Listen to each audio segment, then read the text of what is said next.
반갑습니다. 다 편안하시죠? 네. 고맙습니다. 한 달에 한 번 뵙는데, 그래도 뭐 한 달에 어떻게 지나가는지 금방금방 뵙는 것 같습니다. 어제는 제가 지방에 일이 있어가지고, 지방에를 갔더니 벚꽃이 아주 화창하게 피었더라고요. 그래서 이제, 뭐, 그동안에 이제 벚꽃이, 일본이 벚꽃이 많지 않습니까? 그래서 일본이 자기들 대표꽃으로 그래 생각하고, 우리는 또 무궁화를 우리 꽃으로 생각하고 그러는데, 뭐, 믿거나 말거나, 일본의 그 벚나무의 자생지가 우리나라라는 말도 있던데, 그런 말 들어보셨어요? 그래서 이제 제주도에는 벚나무를 사옥이라고도 하고 그렇더라고요. 그런데 벚나무가 제주도가 원산지다 이렇게 말하는 사람도 있고 그러는데, 그래도 그런가 했는데 지방에 가서 이렇게 보니까 제가 있는 완주의 대둔산 밑자락에 있거든요.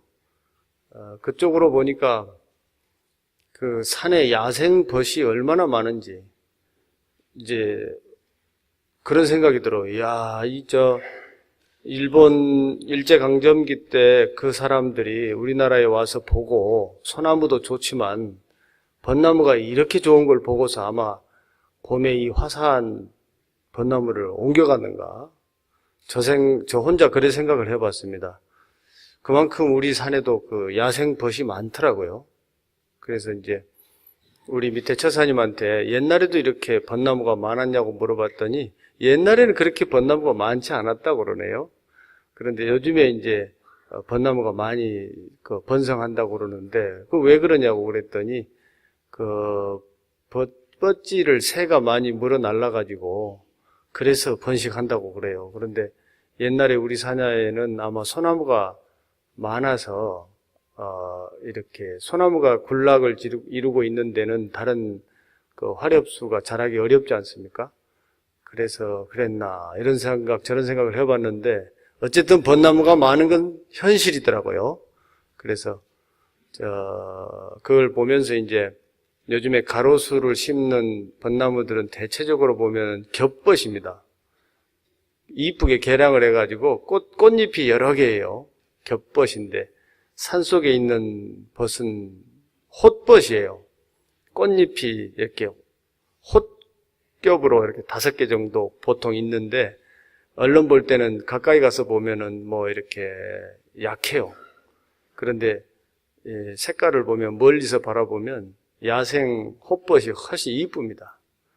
그래서 이제 사람의 마음도 그런 것 같아요. 우리가 이렇게 젊고 이쁜 사람이 화장을 이쁘게 하면 참 이쁘죠. 그런데 화장을 한 사람의 마음씨가 이뻐야 그게 진짜 이쁘지. 화장을 전혀 안 한 사람이라 할지라도 마음에서 아름다움이 배에 나온다면 더 예쁠지도 몰라요. 이제 그러면서 그 자연의 색깔이나 이런 것을 보면서 이런저런 생각을 해봤는데, 꾸미는 것도 매우 중요하고 꾸미지 않은 것도 매우 중요한데 뭐니 해도 똑같은 걸 보고서라도 우리는 벚꽃 구경을 가면 전부 다 인위적으로 심어놓은 벚꽃 터널들 많이 가시죠? 뭐 진해 벚꽃 유명하고 또 요즘에 여의도에도 벚꽃이 유명하고 그러는데 대체적으로 이제 우리가 꾸며놓은 거지 않습니까? 그런데 진짜 아름다운 것은 야생의 자생 벚꽃이 멀리서 바라보던 또 가까이 가서 보던 이렇게 이쁘더라. 그런 생각을 해보면서 어떤 생각을 해봤냐면 우리가 사람이 가지고 있는 본래 자기 것을 잘 만족스럽게 바라보고 자기에게도 이미 훌륭하게 이미 만족한 마음이 있고 또 원만한 마음이 있는데 우리는 그런 마음에 대해서는 잘 모르고 남들이 세워놓은 목표라든지 남들이 세워놓은 가치에 대해서 너무 우리가 휘둘리다 보니까 자기 자신의 가치를 잘 모르고 이렇게 정신이 팔려서 사는 거 아닌가 이제 그런 생각을 좀 해봤습니다. 그래서 우리 마음속에는 어떻게 보면 욕심을 가져서 내가 강해지려고 하는 욕심도 있고 또 내가 빼앗으려고 하는 욕망도 있고 하지만 또 반대로 생각해 보면 남을 배려하려는 마음도 있고 또 남을 사랑하는 마음도 있고 약한 것을 이렇게 배려하거나 가난한 사람을 도와주려고 하는 그런 마음들이 본래부터 우리가 있습니다. 그래서 그런 본래부터 있는 부처님 마음을 잘 좀 바라봐 주고 나는 본래부터가 이건 누구한테 배우기 이전에 이미 가지고 있었던 본래의 부처님 마음이 나한테 본래 있었다 이런 걸 좀 생각하시고 우리가 세상이 정해놓은 목표라든지 그런 것에 휘둘리다 보면 자기 자신을 늘 돌아보지 못하고 명예도 쫓아가다 보면 명예를 한꺼번에 잃기도 하고 또 재산을 쫓아가다 보면 또 한꺼번에 잃기도 하고 이런 일이 있고 그러는데 늘 어떠한 상황 속에 처하더라도 내 자신에게는 본래부터 부처님 마음이 있다. 이 부처님 마음이라고 하는 것은 남에게 들을 수도 있고 배울 수도 있지만 잘 생각해 보면 내 안에는 본래부터 그런 마음이 있다. 이런 거를 좀 잘 기억하시고 오늘 또 그런 마음을 가지시고 건강경 공부를 좀 해봤으면 좋겠다 하는 말씀을 좀 드려봅니다. 이해가 좀 되시죠? 네, 고맙습니다. 그러면 오늘은 6분 할 차례입니다. 바른 믿음은 희유하다. 6분인데 제가 적어온 것이 법회보에 있는데 이 법회보에 있는 거는 집에 가서 아니면 따로 시간 날 때 읽으시고 우리가 기본적으로 광덕 큰 스님께서 해놓으신 법회 요전을 읽는 것이 더 안 좋겠나 그런 생각이 듭니다. 그래야 여러분들이 또 법회 요전 보면서 한 번이라도 또 더 가까이 하지 않을까 그런 생각이 들어서 오늘은 우리 법회 요전에 있는 금강경 제6분을 읽도록 그래 하겠습니다. 303페이지네요. 먼저 6분 읽고 시작하겠습니다. 수보리가 부처님께 말씀드렸다. 세존이시었던 중생이 이와 같은 말씀의 글귀를 읽고 실다운 믿음을 낼 자가 있사오리까. 부처님께서 수보리에게 이르셨다. 그런 말을 하지 말지니라. 열애가 멸도에 든 후 500세에 이르러 개를 가지고 복을 닦는 자가 능히 이 글귀에 신심을 내며 이로써 실다움을 삼으리라. 마땅히 알라. 이 사람은 1불이나 2불이나 3, 4, 5불에게 선근을 심었을 뿐만 아니라 이미 한량없는 천만 불께 모든 선근을 심었으므로 이 글귀를 듣고 일념으로 조촐한 믿음을 내는 자이니라. 수보리야, 열에는 이 모든 중생들이 이와 같이 한량없는 복덕을 얻는다는 것을 다 알며 다 보느니라. 어찌한 까닭이랴. 이 모든 중생은 아상도 없으며 인상, 중생상, 수자상도 없으며 법상도 없으며 또한 법 아닌 상도 없기 때문이니라.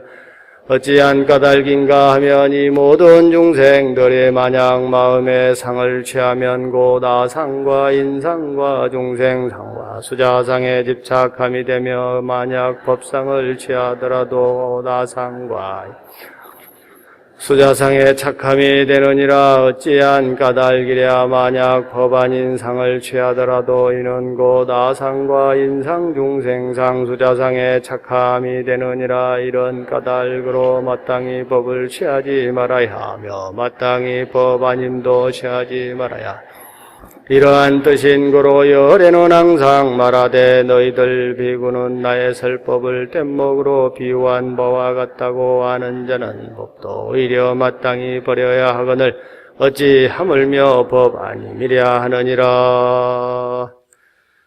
예, 수고하셨습니다.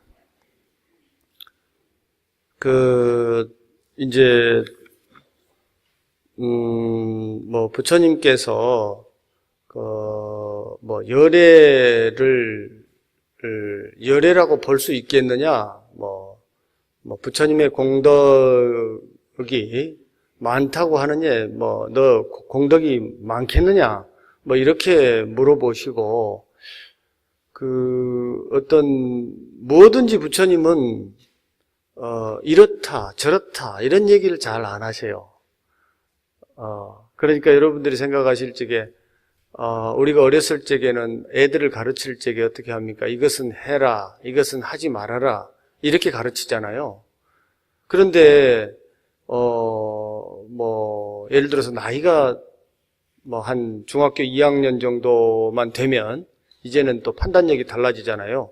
이것은 해야 할지, 말해야 될지, 예를 들어서, 어른들을 보면 인사를 잘 해라, 누가 뭘 달라고 하면 잘 줘라, 이렇게 어렸을 때는 잘 가르쳤는데 이제 좀 크면 어떻게 해요? 어른들 말을 듣더라도 가려서 들어야 되죠? 그렇습니까?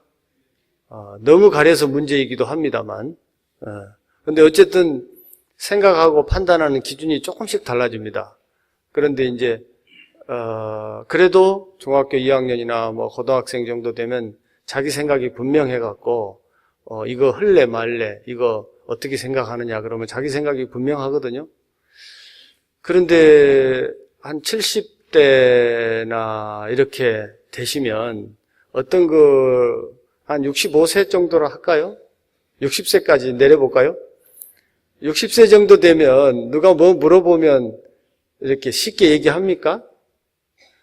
여러분 오늘 아침에 입구에 보니까 빨간 옷 입으신 분들이 줄 서서 이렇게 명함 나눠주던데 잘 부탁합니다 그러면 여러분 어떻게 대답하세요? 네 하고 대답하죠. 그런데 마음속으로도 그렇게 생각합니까? 아닐 수 있죠. 그런데도 대답은 그렇게 하죠. 그러면 파란 옷 입은 사람이 와가지고 또 명함 주면서 잘 부탁한다 그러면 어떻게 하세요? 네, 그렇지만 또 마음속으로 아닐 수도 있죠. 왜 그럴까요? 왜 그럴까요? 판단 기준이 달라진 거죠? 내 속에 있는 말하고 겉에 있는 말을 똑같이 했을 때 저 사람이 좋아할지 안 좋아할지, 그리고 저 사람을 지금 기분을 좋게 해야 될지, 나쁘게 해야 될지, 이런 판단 기준, 좀 좋게 말하면 지혜가, 이제는 학교 다닐 때하고는 다르지 않습니까? 그래서 당연히 다르게 말할 수밖에 없죠. 그래서 어떻게 하는 것이 저 사람도 좋고 나에게도 좋을 것인가를 생각해서 할 수밖에 없습니다. 그래서 연세가 드시면 드실수록에 답을 잘 못 하시죠. 그래서 이제 옛날에 율곡 이 선생이 그랬다던가, 우리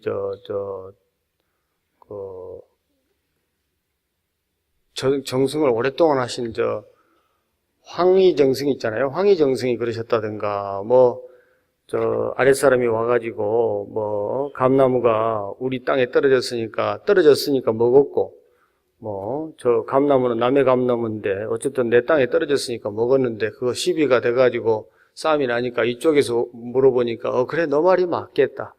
저쪽에서 물어보니까, 그래, 너 말도 맞겠다. 그걸 보고 있던, 누군가가 또 와서, 어떻게 이쪽도 맞고 저쪽도 맞다가 합니까? 둘 중에 하나를 가려주셔야지. 그러니까, 그래, 너 말도 맞겠다. 이런 말씀을 하셨다고 그래요. 그런데 이제 입장에 따라서 다 다르다는 거. 그렇기 때문에, 어른이 되실수록에 어떤 대답을 이렇게 딱 무 자르듯이 잘 못 하실 수밖에 없는 성품이 좀 있습니다.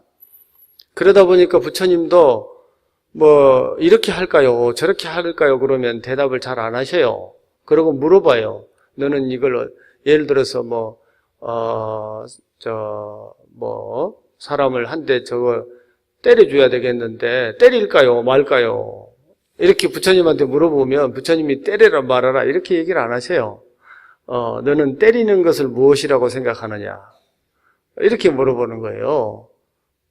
그러니까 때리는 거는 신체를 접촉해서 이렇게 한 대 그냥 때리는 겁니다. 그러면 부처님이 또 물어보시죠. 그래? 그러면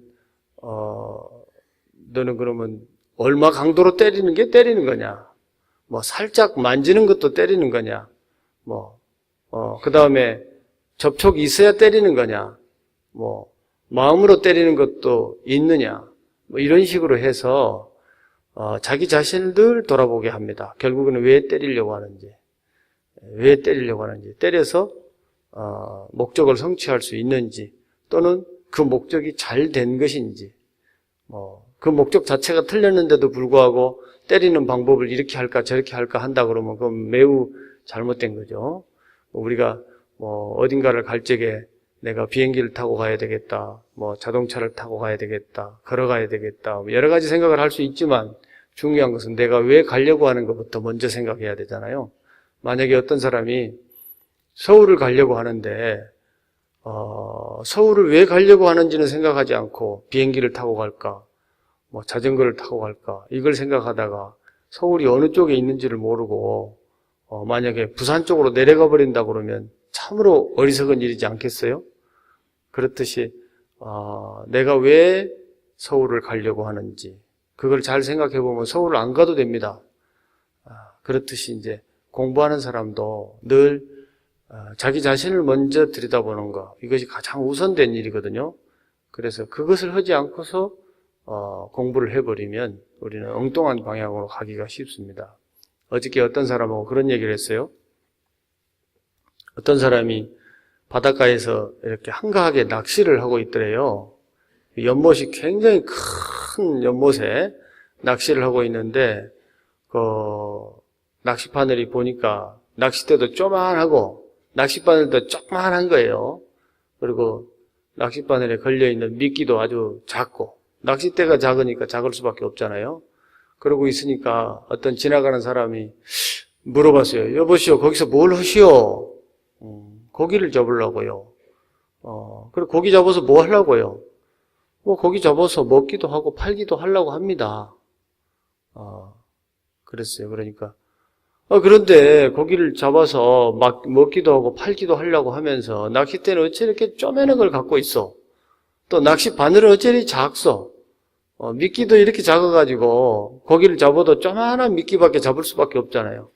그리고 바다가 얕으면 얕을수록 작은 고기를 잡을 수밖에 없고, 그러니까 당신은 고기도 잡고 팔기도 하려고 한다면서 하고 있는 걸 실제로 보니까 영 이해가 안 돼요. 그렇게 이제 말을 했어요. 그래서 이제 그 낚시꾼이 반대로 물어봤어요. 서울서 온 사람한테. 그러면 당신이 만약에 낚시를 한다면 어떻게 하겠어? 물어봤어요. 그러니까 내가 만약에 낚시를 한다면 나는 좀 우선 큰 배를 하나 사겠어.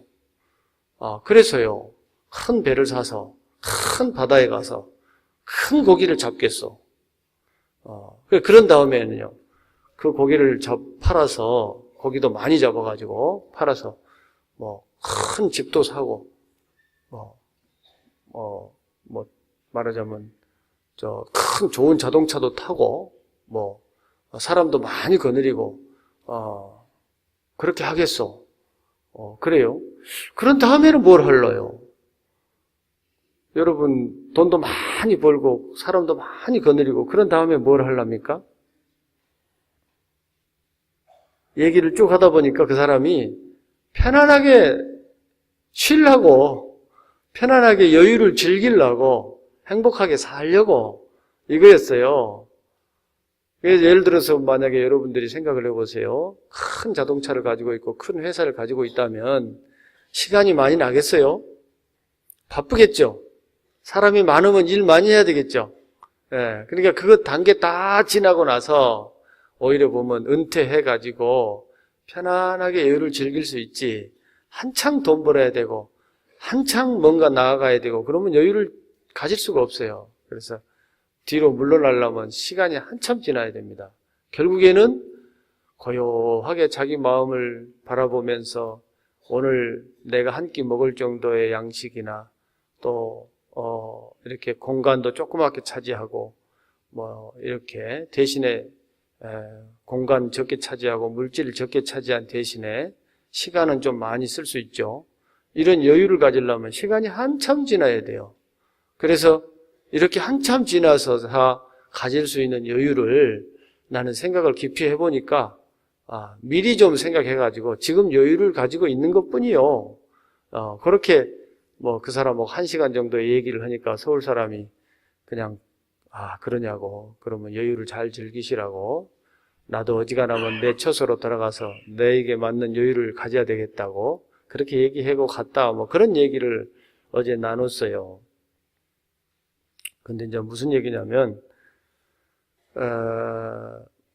말하자면 부처님도 그와 비슷하셔가지고 어떤 것을 딱 답을 이렇게 즉답을 잘 안 해요. 아주 급하거나 아주 중대한 문제가 있어서 지금 바로 결정을 내려야 되는 일이 아니면 어지간한 일은 질문한 사람에게 답을 돌려줘서 생각을 하도록 그렇게 하십니다. 그랬는데 이제 이렇게 하시다 보니까 밑에 있는 수보리 존자가 깝깝해요. 부처님 법문을 듣고 있으니까. 공덕이 많다. 그래 놓고 공덕을 공덕이라고 하면 공덕이 아니니라. 이렇게 얘기하시고. 그러니까 이 부처님의 화법이 좀 이해가 잘 안 됩니다. 그래서 반대로 물어봐요. 수보리가 부처님께. 부처님이셔. 부처님께서 그렇게 깝깝하게 이렇게 얘기하시니까 이런 얘기 듣고 나중에 이 부처님 얘기 듣고 진짜로 믿을 사람이 몇 명이나 되겠습니까? 이게 지금 그 말이에요. 어떤 중생이 이와 같은 말씀의 글귀를 보고 잠옷 실다운 믿음을 낼 자가 있사오리까. 이게 좋게 말로 써져 있거든요. 근데 이제 수보리가 조금 좀 짜증을 살짝 내면서 부처님 그래 깝깝하게 얘기하시니까 이거 누가 알아들을 사람 몇 명이나 있겠어요. 이 얘기예요 지금. 여러분도 짜증 좀 내셔야 되는데 법사 스님이 만약에 이해 못한 얘기로 계속 얘기하면 못 알아듣겠습니다 하고 질문을 해야 돼요. 내가 알아들을 수 있는 얘기로 좀 그런 단어하고 그런 말씀으로 좀 해주세요라고 얘기를 해야 됩니다. 법사는 그렇게 해야 될 의무가 있어요. 그러니까 그런 좀 잘 알아듣기 쉽게 얘기하라고 또 스님한테는 말하자면 법상도 내드리는 거고 또 편안하게 자리도 내드리는 거고 필요하면 절도 하고 그러는 거잖아요. 스님 좀 공부 좀 많이 하셔가지고 우리 알기 쉽게 얘기하라고 그런 거지 스님 자체가 높거나 그런 건 없습니다. 그래서 이제 부처님께서 반대로 말씀하셔요. 야, 그런 말 하지 마라. 그러면서 뭐라고 그러시냐면 내가 세상을 뜨고 나서 500세라고 되어 있네요. 상당히 많은 세월이 지난다 하더라도 이 부처님 지금 금강경에 있는 이런 한마디만 들어도 그 사람은 신심을 내고 또 그런다, 믿는다 이런 얘기를 하셔요. 그런데 여기 보면 그 500세에 이르러 개를 가지고 복을 닦는 자가 있어서 이런 말이 있는데 개를 가지고 이 말은 우리가 보통 이제 수지하고 있는 여러분들은 5개를 수지하시죠. 5개를 수지하시고 또 보살개도 수지하시고 그러는데 이런 개를 말씀하시기도 하십니다. 그렇지만 이 개라고 하는 것은 해야 될 것과 하지 말아야 될 것을 잘 구분하는 걸 개라고 그래요. 오늘 또 여차 한번 갔다가면 이거 6분도 다 못하고 시간이 다 갈란가 모르겠네. 여러분 우리가 지금 5개를 가지지 않습니까? 그런데 살생하지 마라, 또 도둑질하지 마라, 또 잘못된 사랑하지 마라, 거짓말하지 마라, 술 먹지 마라 이런 계율 정도를 지키는데 그 여러분 만약에 우리가 제일로 중요한 살생하지 마라 이거를 잘 지켜야 됩니다. 잘 지켜야 되는데 부처님이 살아있는 걸 죽이지 마라 이렇게 얘기하셨을까요? 부처님은 살아있는 걸 하나도 안 죽였을까요? 여러분들 다 알고 있는 걸 얘기하려니까 좀 쑥스럽네. 말이 그렇죠? 진짜 그렇습니까? 헷갈리신가 보네. 부처님은 이렇게 칼로 무 자르듯이 말씀하시는 분이 아니에요. 될 수 있으면 살아있는 걸 죽이지 마라. 될 수 있으면을 붙이세요. 그래야 여러분들이 살기가 편해. 여러분, 우리가 지금 먹고 있는 거 애들 건강 생각하면 우리가 가끔 고기도 사 먹여야 되고 생선도 사 먹여야 되고 그러는데 그거 다 살아있는 거 아니에요? 맞죠? 심지어는 쌀보리도 다 살아있는 것 우리가 다 취한 거 아니에요. 깎아버리기 전에는 다 생명이 있는 건데 우리가 살아있는 것을 취하지 않고서는 존재할 수가 없습니다. 우리가 숨 쉬는 동안에도 죄송하지만 우리 콧구멍을 통해서 수많은 박테리아가 우리 뱃속에 가서 돌아가시거든요. 근데 그 수많은 박테리아가 안 돌아가셔주면 우리는 미안하지만 생명을 유지할 수가 없습니다. 그것이 현실이에요. 그래서 무조건 하고 살아있는 걸 죽이지 마라. 이런 거는 안 맞는 거예요, 이치에. 될 수 있으면, 그가 원하지 않으면, 또 여러 가지 장치를 많이 만들어 놓으시긴 하셨는데, 남이 원하지 않는데도 불구하고 내가 목숨을 뺏는다든지 이런 거는 하지 말아야 되죠. 될 수 있으면 그런 거고, 그리고 이제 부처님은, 고기를 설사 자시더라도, 삼정육, 이런 얘기를 해 놓으셨어요. 정육점이 왜 정육점인지 아시죠? 깨끗한 고기다 그 말이에요. 예를 들어서 말하자면 고기 도살장에서 고기를 잡아서 그 다음에 그것이 도매상으로 건너가고 그 다음에 소매상으로 건너가고 우리가 가서 사 먹는 정도면 3번 정도 거친 거예요. 그런 거를 삼정육이라고 합니다. 그래서 그렇지 않고 바로 잡아서 먹는다든지 이런 거는 안 돼요. 그거는 말하자면 고기에 붙어있는 마음이 아직 정신을 못 차리고 있을 때 그렇게 하면 안 되는 겁니다. 적어도 설사 있을지도 모르는 마음이 떠날 수 있도록 배려하고 그렇게 해서 고기도 먹는 겁니다. 그래서 삼정육이라서 정육점이 있고 그러는 건데 그 얘기 하려고 그런 게 아닌데 오늘 또 삼천포로 가네. 그래서 이렇게 만약에 우리 중에 정말로 나쁜 사람이 있어서 많은 사람을 해치고 있다 그러면 그 한 사람을 해쳐서 많은 사람이 살 수 있을지도 모릅니다. 또 도둑질하지 마라 이것이 부처님의 계율인데 이것도 마찬가지예요. 도둑질을 또 해야 될 도둑질과 하지 말아야 될 도둑질을 구분해야 됩니다. 해야 될 도둑질이 있어요. 어떤 거 있습니까? 잘 이해가 안 되시죠? 세계 박람회 이런 데 가서 부지런히 구경하시고 좋은 아이디어가 어떤 것이 있는가, 좋은 상품이 어떤 것이 개발됐는가, 남의 아이디어거든요. 그렇지만 그거 부지런히 뺏겨와야 됩니다. 부지런히 뺏겨와서 우리가 좋은 거 만들어서 우리 국민들이 살기 편안하게 만들어야 돼요. 문익점 선생이 중국에서 모카씨 붓뚜껑에 넣어갖고 오셨다고 얘기 들어보셨죠? 그렇게 해서 진짜 그랬는가 모르겠는데 그 어른 때문에 우리가 모카솜을 입게 되었다고 그래요. 그런 걸 생각하면 우리는 훔쳐올 것을 구분해서 잘 훔쳐와야 되지 아무거나 훔쳐오면 안 돼. 남의 나라 골동품을 훔쳐온다든지 이런 건 절대 해서는 안 되고 좋은 아이디어가 있으면 그런 건 부지런히 배워오고 또 그런 겁니다. 요즘에는 종자도 함부로 가져왔다가 큰일 나요. 이제 공식적으로 가지고 올 수 있는 방법도 있다고 그래요. 그러니까 모카밭을 지나갔는데 신발에 씨가 묻어가지고 따라와 버린 걸 어떡하겠어요.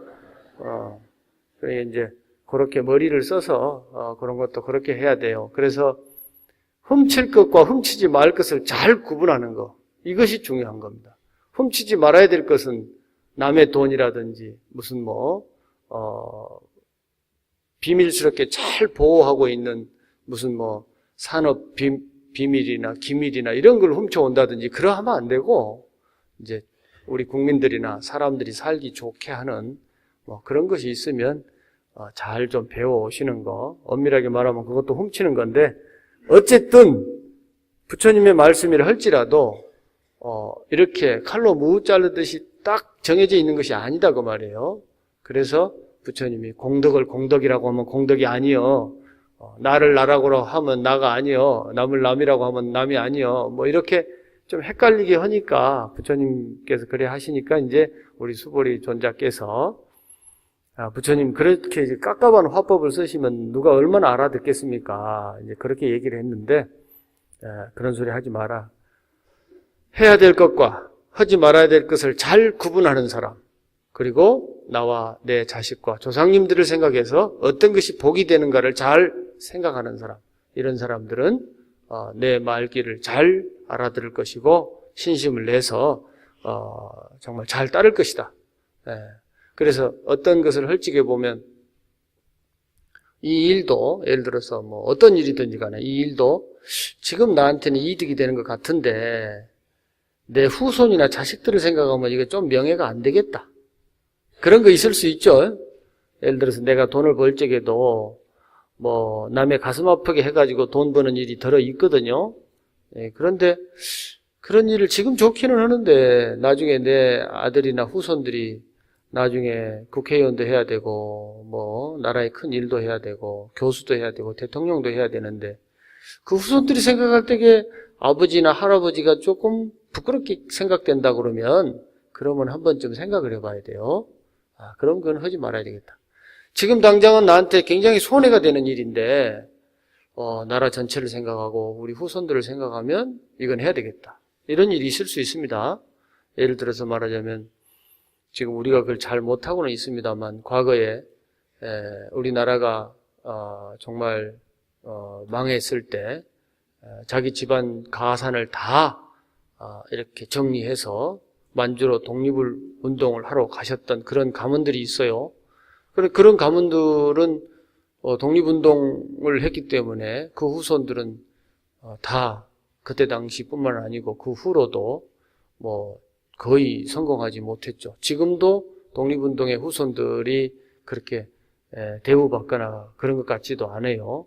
이제 지금 와서서 인정해주고 그러니까 독립운동가의 후손이라고 인정하고 합니다만 나라에서도 잘 이렇게 몰라주고 그런 시대가 있었습니다. 그렇지만 세월이 지나면 지날수록 어때요? 독립운동가의 후손이다. 이것은 큰 명예가 되지요. 그렇듯이 또 반대로 그때 당시에는 집안을 생각하고 우선을 생각해서 일본 사람들한테 좀 협조했다. 그런데 세월이 지나면 또 불명예가 되기도 하지 않습니까? 그래서 어떤 기준을 정할 때 우선 지금 현재 나한테 기준을 정하는 것이 아니고 내 자식이나 내 후손을 생각해서 또 내 조상님을 생각해서 일을 판단하면 상당히 좋은 기준이 된다. 그래서 부처님도 해야 될 것과 하지 말아야 될 것을 잘 생각하라. 그리고 후손들에게 어떤 것이 복이 되는가를 잘 생각해라. 이런 것이 바로 부처님의 기준입니다. 그래서 이런 사람들은 과거에 부처님 한 분에게만 이렇게 신심을 내고 이렇게 공덕을 쌓았던 그런 사람들이 아니고 수많은 부처님에게 공덕을 쌓았던 사람들이다.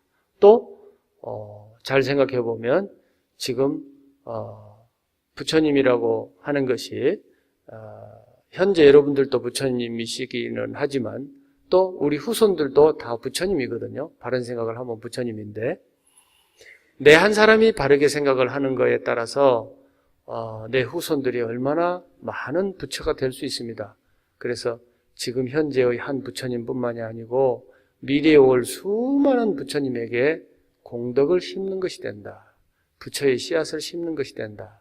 이런 얘기를 여기서 부처님이 하고 계십니다. 그래서 이제 부처님 말씀은 금강경을 또 읽어보면 요즘 무슨 말인지 잘 모르겠다 이런 것이 있는데 지금 이걸 자세하게 설명을 안 해라서 그렇지 부처님의 원리, 세상을 살아가는 원리 이런 것에 대해서 많은 지혜가 들어 있습니다. 그래서 건강형을 늘 좀 가까이 해주시면 좋겠고, 아까 그래서 제가 그 기준에 대해서 말씀을 잠깐 드렸는데, 그저께 제가 해인사를 좀 갔다 왔는데요. 해인사 일주문에 가면 주련이 있어요. 역천겁이 불고요 긍만세의 장금이라 뭐 이런 말이 있는데 하모 득통 스님이 말씀하셨다고 그래요. 역천겁이 불고요 많은 세월이 지났으나 불고요 옛날이라고만 할 수가 없고 또 극만세의 장금이라 앞으로 한량이 없는 세월이 있다 할지라도 지금 여기서부터 출발한다 이런 얘기예요. 과거, 현재, 미래를 놓고서 이렇게 얘기하는 건데 우리의 조상님들이 다 돌아가셨지 않습니까? 우리 윗도의 조상님들 4대, 5대, 7대 얼마나 많은 조상님들이 돌아가셨잖아요.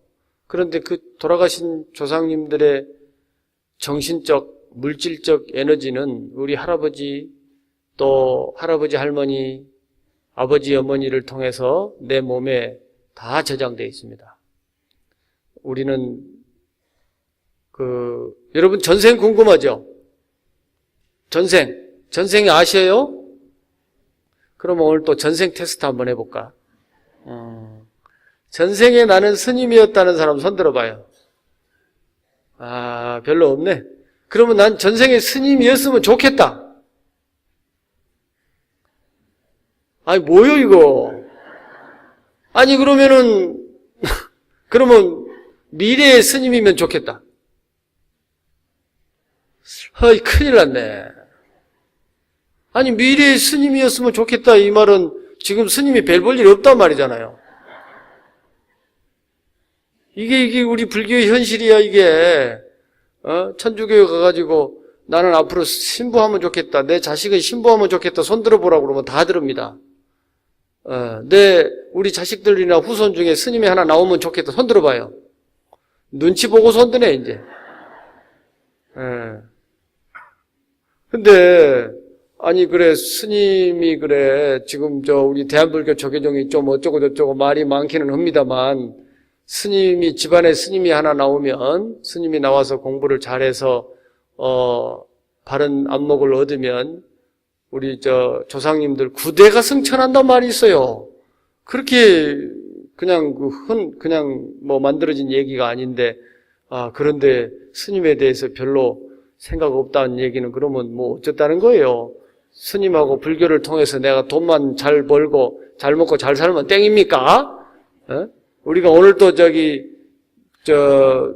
부처님 공덕을 널리 찬탄하고 부처님의 가르침을 널리 펴서 이 세상을 불국토로 만들자고 우리 광자, 덕자, 광덕 큰 스님께서 이렇게 고생을 하시고 노력을 하셔가지고 이 불광법회를 만들어냈는데 이 불광법회 식구들이야말로 내 몸이 가루가 되더라도 나는 세상의 불국토가 되는 것이 나의 원력이고 내 후손들도 그런 원력을 심기를 바라고 이래야 되지 스님 될 생각이 없으면 어떻게 해야 됩니까? 그래 앞으로 하여튼 원력을 좀 가지시고 앞으로 살 날이 한 80년 정도밖에 안 남으신 분들은 원력을 좀 심으세요. 앞으로 많은 세월이 그렇게 많지 않습니다. 80년 그렇게 긴 세월이 아니에요. 그래서 80년 그러니까 지금 또 80세 되신 분들만 생각하라는 얘기 아닙니다. 앞으로 세월이 많이 남든 적게 남든 불국토의 원력을 늘 좀 생각하고 세상이 좋아져야만이 내 후손들이 살기가 좋아지는 겁니다. 예를 들어서 한번 생각을 해보세요. 여러분 밤 12시 돼서 골목길을 과거에는 사람이 무서워서 못 갔습니까? 귀신이 무서워서 못 갔습니까? 그랬죠? 지금은 어때요? 그러면 좋은 세상이에요, 안 좋은 세상이에요? 그런데 이런 안 좋은 세상을 여러분 계속 물려줄랍니까? 우리 후손들한테? 과거에는 귀신이 무서워서 못 가던 길을 지금은 사람이 무섭다는 얘기는 그만큼 안 좋은 세상이 된 거예요. 그때는 사람은 괜찮았어요. 그런데 지금은 사람이 더 무서운 세상이 됐어요. 그런데 이런 세상을 계속 물려줄래요? 말하자면 사람이 얼마나 귀하고 남의 목숨이 얼마나 귀하고 남의 목숨이 곧 내 목숨이고 남을 알기를 부처님 보듯이 알아라. 이런 게 부처님 생각이잖아요. 그런 생각을 가지고 있는 사람이 어떻게 남을 해치겠어요? 그런 걸 모르니까 남을 해치지. 그렇죠?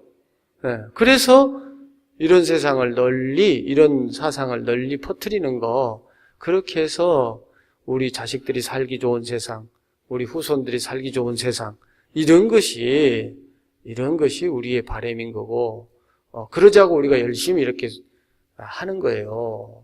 그렇기 때문에 세상을 좋게 하는 거, 그런 건 곧 나를 좋게 하는 것이고 그건 곧 우리 후손을 좋게 하는 것이다. 그런 얘기입니다. 그래서 말하자면 이제 전생 얘기하다가 또 옆으로서 했는데 내 몸속에는요 전생에 뭐 이렇게 전생에 대해서 전생에 뭐 했으면 좋겠냐 이렇게 물어보면 난 뭐 영국 여왕이었으면 좋겠다. 또는 뭐 무슨 장수였으면 좋겠다. 이렇게 말하는 사람들이 많거든요. 근데 전생을 굉장히 쉽게 알아볼 방법이 있습니다. 전생에 지금부터 제가 하는 얘기는 저번에도 말씀드렸지만 어디 경전에 있거나 책에 있거나 그런 건 전혀 아니고 저의 얘기입니다. 학설로 증명된 건 아니에요. 그러니까 믿지 마시고 그렇거니 하고 들으시고 여러분들의 삶에 도움이 되면은 잘 들으시고 도움이 안 되면 이건 대충 들어도 됩니다. 그런데 전생에 영향을 받았겠죠. 그렇죠. 전생이 있다고 치고 영향을 많이 받았을 건데 뭐 만약에 내가 전생의 여왕이었으면 지금도 여왕의 요소가 많이 있겠죠. 그렇죠. 뭐 전생의 스님이었으면 지금 스님의 요소가 많이 있겠죠. 그런 겁니다. 그러면 자 지금 가만 생각을 해보세요. 내가 여왕을 많이 닮았을까요? 내 아버지 어머니를 많이 닮았을까요?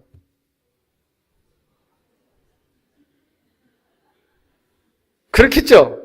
아버지 어머니를 많이 닮았겠죠? 아버지 어머니는 잘 안 닮은 것 같아. 그러면 할아버지 할머니 연구해봐. 아니면 외갓집 할아버지 할머니 연구해보면 돼. 그래도 연구가 잘 안 돼?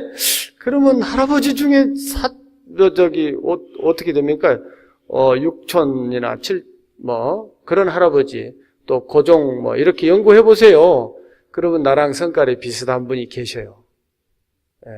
무슨 얘기냐면, 내가 지금 가지고 있는 성격의 대부분은 죄송하지만 아버지, 어머니 플러스하고 또 할아버지, 할머니 플러스 하면 대체적으로 내 성격이 나옵니다. 그렇겠죠? 그러면 내 몸의 세포는 어떨까요? 할아버지, 할머니, 아버지, 어머니 요소가 많겠어요? 영국 여왕 요소가 많겠어요? 여왕 요소가 많은 사람 있어요, 혹시?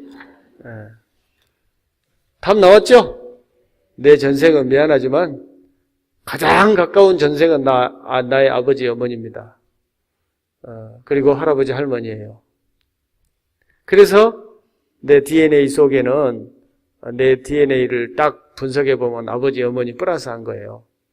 거기다가 한 10%나 20% 정도는 할아버지, 할머니 거예요. 그러면 답 나왔습니다.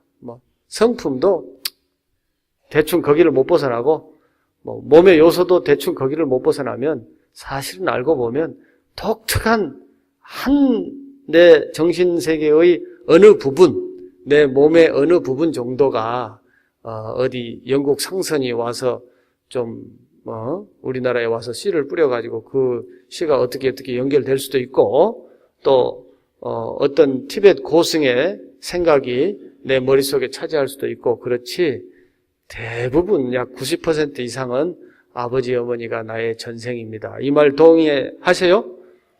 이해됩니까? 그러니까 전생 멀리가 찾지 말고 내 아버지 어머니가 전생인 줄 아시고 아버지 어머니를 잘 받들어 모시세요. 내 전생이 아버지 어머니라는 얘기는 반대로 생각하면 전생이 나라는 얘기잖아요. 그쵸? 내가 나를 보살피는데 뭐 이유 있어요? 여러분들이 뭐 예를 들어서 머리가 아프면 손이 저절로 가서 이렇게 극적극적 하죠? 등이 가려우면 저절로 이렇게 하잖아요. 여기는 이유가 필요 없어요. 내가 나를 보살피는 데는 이유가 필요가 없습니다. 내가 부모님을 보살피는 것은 이유가 필요가 없어요. 나니까. 이해되셨어요? 그래서 내가 나를 보살피듯이 내 몸이나 내 마음을 내가 보살피듯이 부모님을 공경하면 되는 겁니다. 공경하는 방법 이제 아셨죠? 그렇게 해야 제일로 부모님도 좋아하셔요.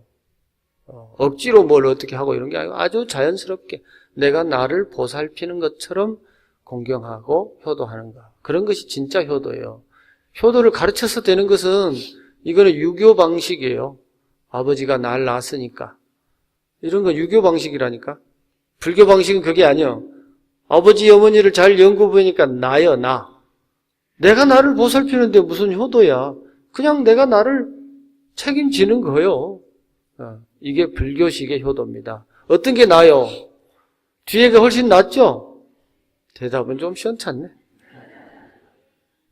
그래서 전생은 그렇고 그 다음에 여러분들의 후생이 있다면 어떨까요? 그러면 여러분들 아버지 어머니의 후생은 누구였습니까?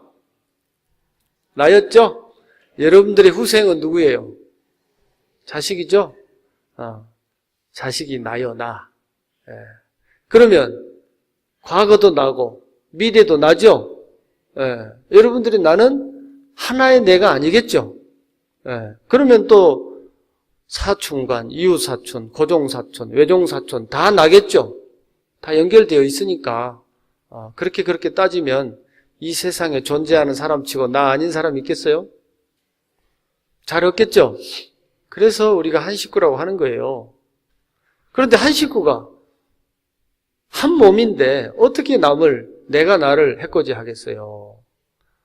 잘 모르면 그럴 수 있지만 아는 사람은 해코지를 하지 않는 거예요. 내가 나를 보살피는 거예요. 아는 거, 아니까 보살피는 거. 이거 지혜잖아요. 이거 누가 가르쳐준 지혜예요? 부처님이 가르쳐 주셨죠? 그렇죠? 부처님이 가르쳐 주신 지혜를 따라서 사는 거, 이런 게 불자인 거예요. 그래서 내가 나를 보살피는 것은 저절로 되는 거지 배워서 되거나 의무적으로 하거나 그런 게 아니에요. 저절로 알기만 하면 그냥 되는 거, 이런 것이 이제 부처님의 가르침이다. 그래서 내가 나를 보살피듯이 다른 사람이 넘어져 있으면 저절로 자비심이 나서 저절로 짠한 마음이 나서 그를 일으켜 세우고 그를 도와주는 거, 이런 것이 자비라고 하는 거예요. 그런 거기 때문에 불자들은 부처님의 원리를 알고 세상의 원리를 아는 사람은 저절로 행할 수밖에 없다. 그런 것이 바로 지혜이고 자비다. 이런 것을 아는 것을 지혜라고 그러고 아는 것에 따라서 실천하는 것을 자비라고 한다. 그 말이에요. 아셨죠? 힘 좀 내게 여러분들 두 손 좀 확 비벼봐요. 막 뜨겁게 웃으면서 더 세게 비벼가지고 눈 주위를 좀 이렇게 만져봅시다. 눈도 만지고 코도 만지고 내 얼굴도 만지고. 그래, 그동안에 사느라고 얼마나 고생이 많냐. 지혜를 모르면 맨날 힘들고. 그래, 한 번 더 할까요? 세게 뜨겁게 비벼도 뜨겁지 않은 사람은 문제가 있는 사람이요. 뜨겁게 해서 한 번 또 만집시다. 내 눈도 만지고 코도 만지고 귀도 만지고. 그래, 사느라고 고생 많다. 어쨌든지 간에 다 잘하려고 최선을 다해서 잘 살고 있는데 내가 나를 좀 위로해주고 그래야 됩니다. 네, 옆에 사람도 지금 원래는 내가 좀 작은 강당에서 하게 되면 손 비벼갖고 옆에 사람도 만져주고 하는데 오늘 제가 좀 참겠습니다. 이따가 법회 끝나고 가시면서 우리 법우님들한테 서로 인사도 좀 하시고 내 법우가 평안하고 하는 일도 잘 되고 건강하고 해야 우리 불광법회가 잘 되고 나도 잘 되고 그런 것이지 우리 법우가 아파서 안 나오면은 우리 불광법회 안 돼요.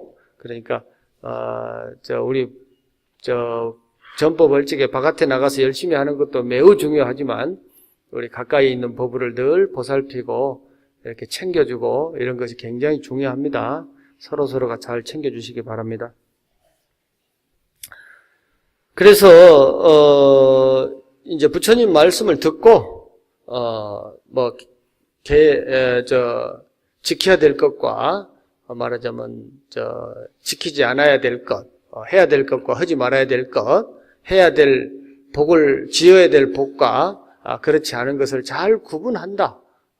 그래서 이런 사람은 세상이 500세 아니라 500세 할아버지가 지나도 복을 잘 닦고 그런다. 부처님이 그래 말씀을 하시면서 왜 그러냐?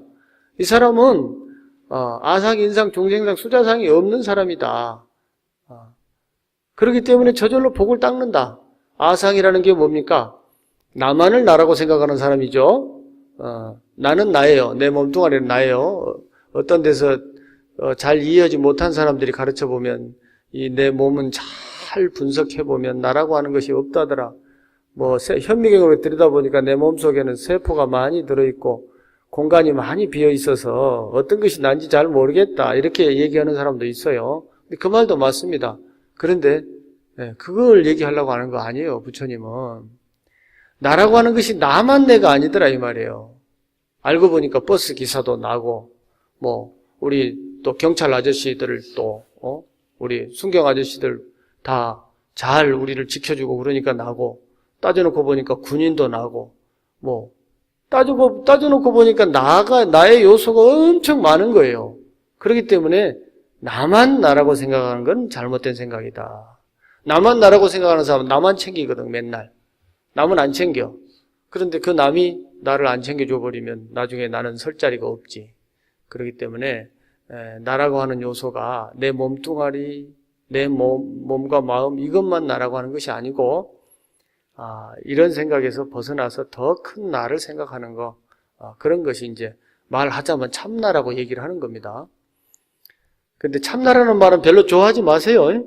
왜냐하면 참나가 있으면 가짜나가 있는 줄 알아가지고 지금 나는 또 나가 아닌 줄 알아. 그런데 나도 나요. 나도 나고 더 큰 나도 나요. 그러니까 참나라고 말하기보다는 나만을 나라고 하는 생각은 잘못된 생각이다. 말을 하려면 그렇게 하세요. 그래서 우리 불교에서는 무아상이라고 그래요. 나만을 나라고 생각하는 것은 잘못된 생각이다. 그래서 무아를 얘기하는데 또 남을 남이라고 생각하는 거 이것도 잘못된 생각이죠. 남이 어째서 남이에요. 남은 절대 남 아닙니다. 예를 들어서 우리 북쪽에 북쪽 사람들에게 무슨 큰 문제가 생기면 그건 곧 우리 문제가 됩니다. 또 일본 사람들한테 문제가 생기면 그것도 우리 문제가 돼요. 지금 진짜인지 가짜인지 또 잘 모르겠습니다만 만약에 일본의 그 후쿠시마에 있는 원전이 그나마 문제가 생겨가지고 또 폭발이라도 해버린다든지 하면은 어떻게 더 큰 일이잖아요. 그들의 문제는 그들만의 문제가 아니에요. 우리 문제예요. 그렇듯이 남을 남이라고 생각하는 것은 잘못된 생각이다. 그래서 남도 나인 요소가 있다는 걸 잘 알아야 돼요. 그 다음에 우리는 어때요? 우리만 우리인가요? 우리 단체만 우리예요?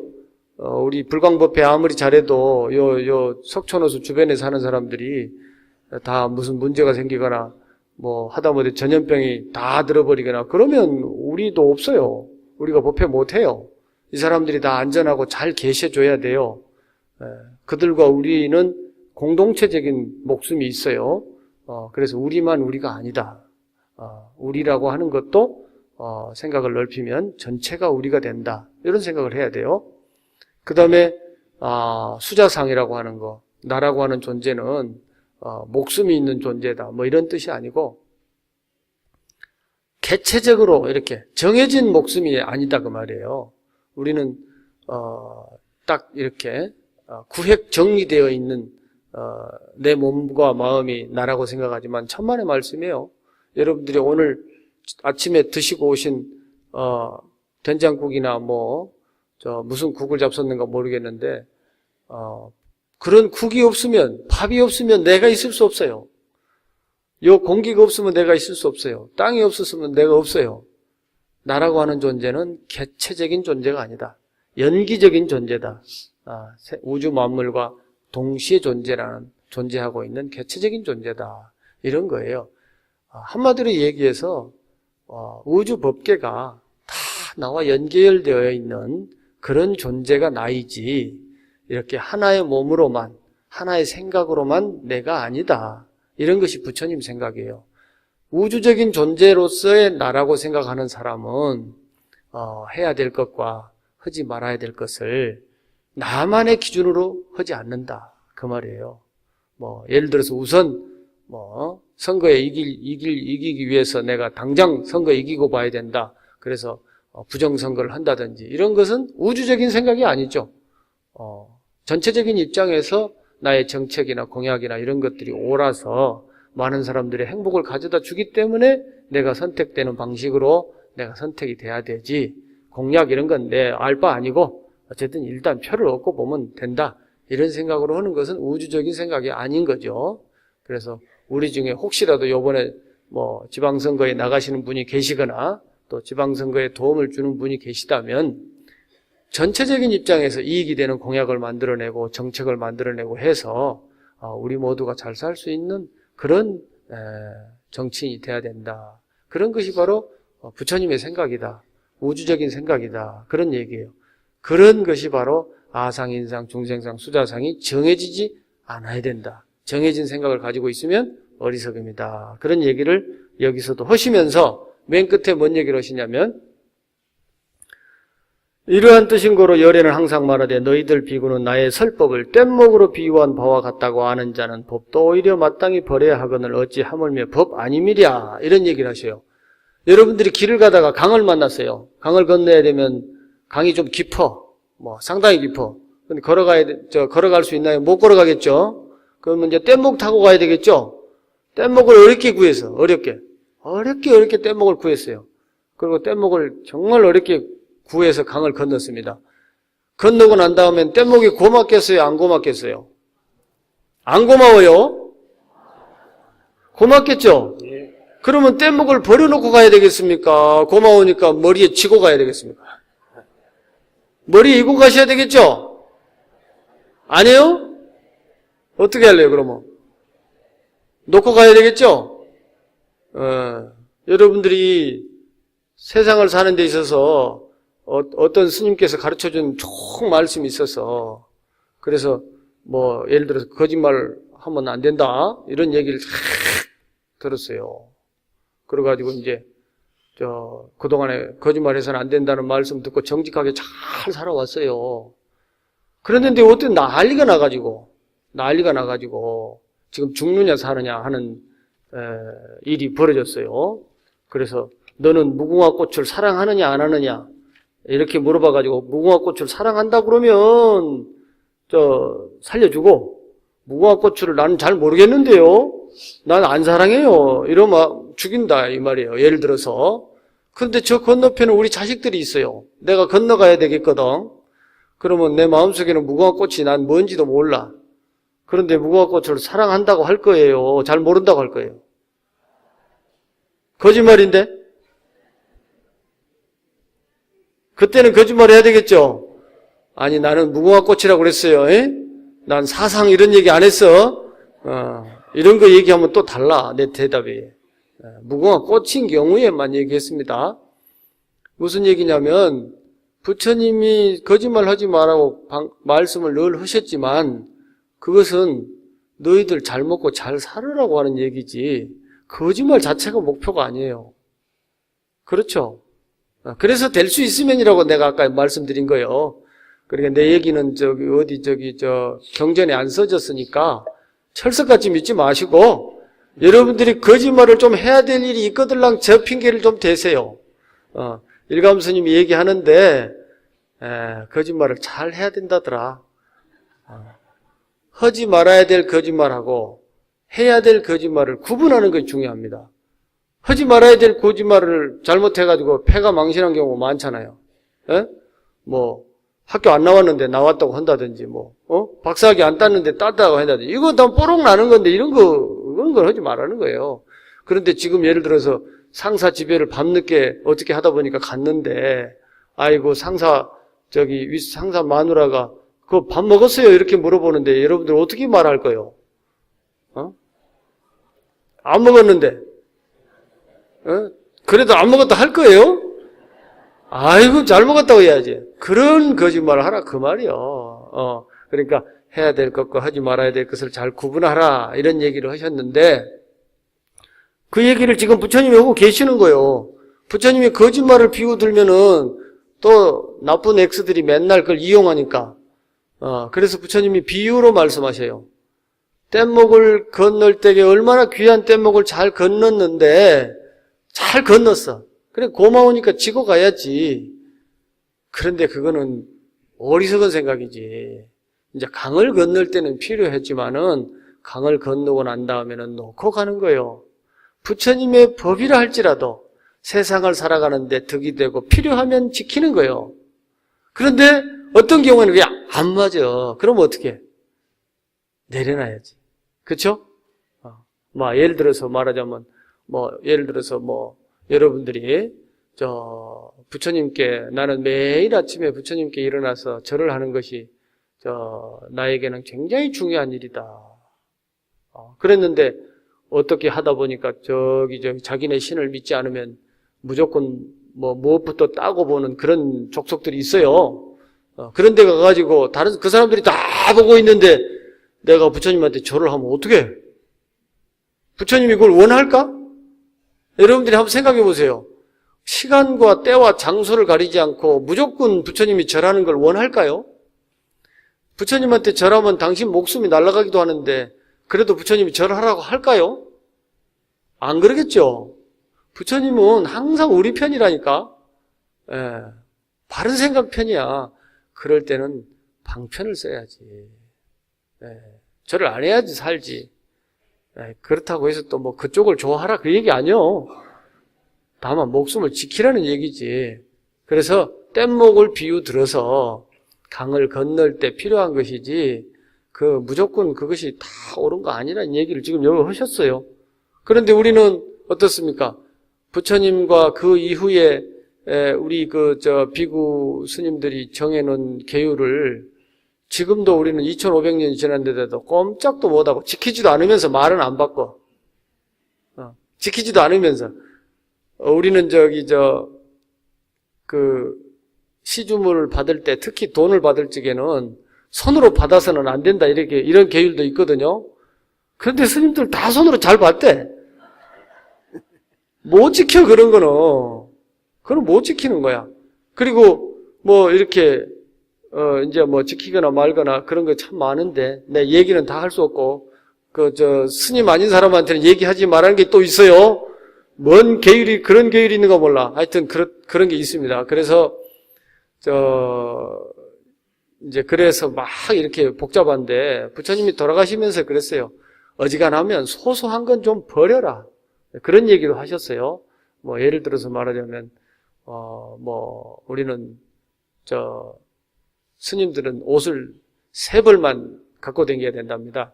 속옷, 겉옷, 법회할 때 쓰는 옷, 요거 3개만 가져야 돼요. 그런데 우리 좀 안 되잖아요.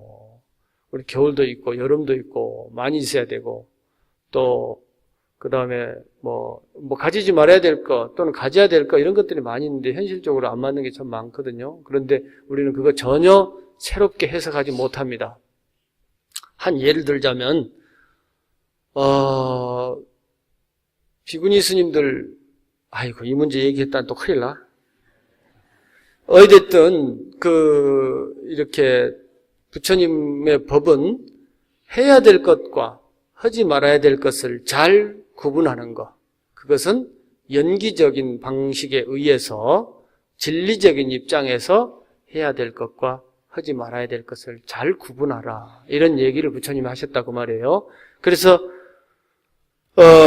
뗏목의 비유는 굉장히 중요한 비유인데 이 6번 정신희우본에 뗏목의 비유가 나옵니다. 그러니까 여러분들이 혹시라도 며느리하고 사시면서 상황에 따라서는 며느리가 절을 하는 것이 옳을 때가 있고 또 어머니가 며느리한테 절을 해야 될 때가 있을 수도 있습니다.